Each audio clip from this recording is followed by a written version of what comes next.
Glory to Jesus Christ, glory forever. When I began this series of videos, I used the theme 7 questions, 7 answers on the Theotokos.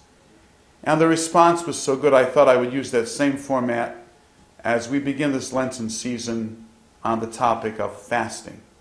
So here we go. 7 questions, 7 answers about fasting. Question number 1, why do we fast? Just as the children of Israel ate the bread of affliction in Deuteronomy, the preparation for their Passover, so Christians prepare themselves for the celebration of Pascha by observing the fast of Great Lent. Moses fasted on Mount Sinai in the book of Exodus, and Elijah on Mount Horeb in the first book of Kings.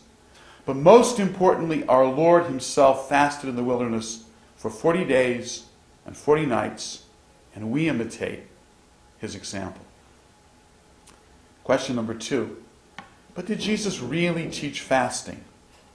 Yes, he instructs us, when the bridegroom is taken away, my disciples will fast. And he presumes his followers will fast in his Sermon on the Mount when he teaches, when you fast, not if you fast.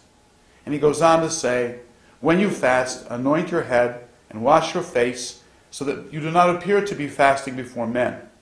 Your Father who sees in secret will reward you openly.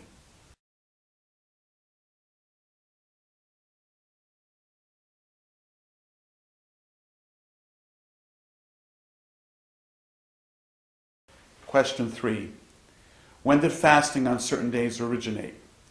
As early as the 1st century, in the teaching of the 12 apostles, we read, Christ commanded us to fast on Wednesday and Friday.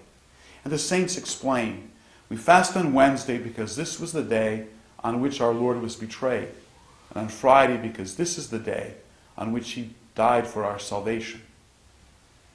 Next question. What is the purpose of fasting?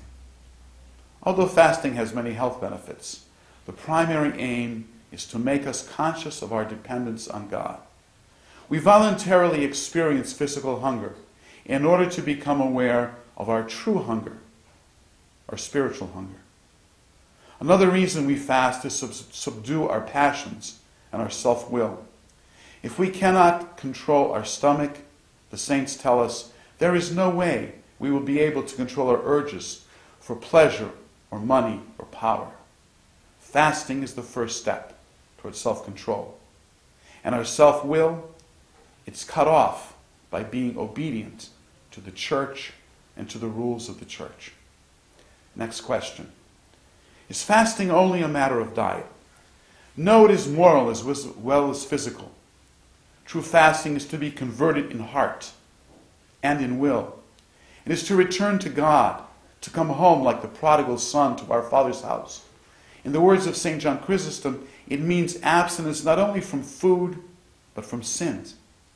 He says the fast should be kept not only by the mouth, but also by the eye, and the ear, and the feet, and the hands, and the other members of the body.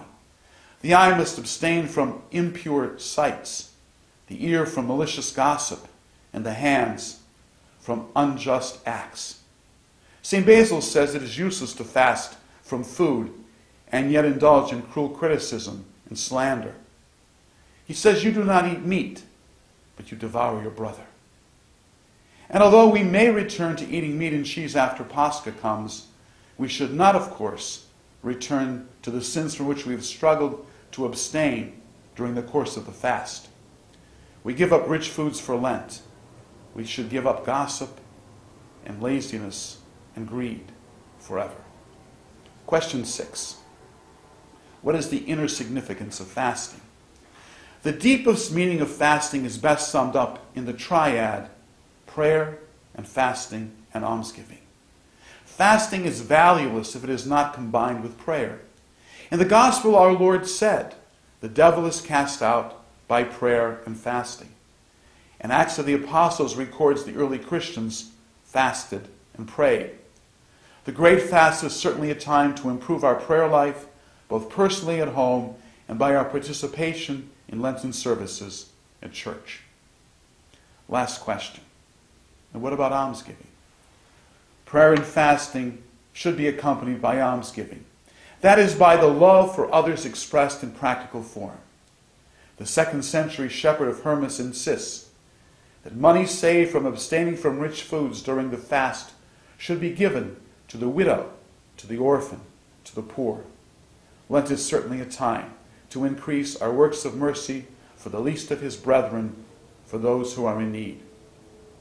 And so, as we begin Great Lent, let our hearts sing out this hymn of the Church.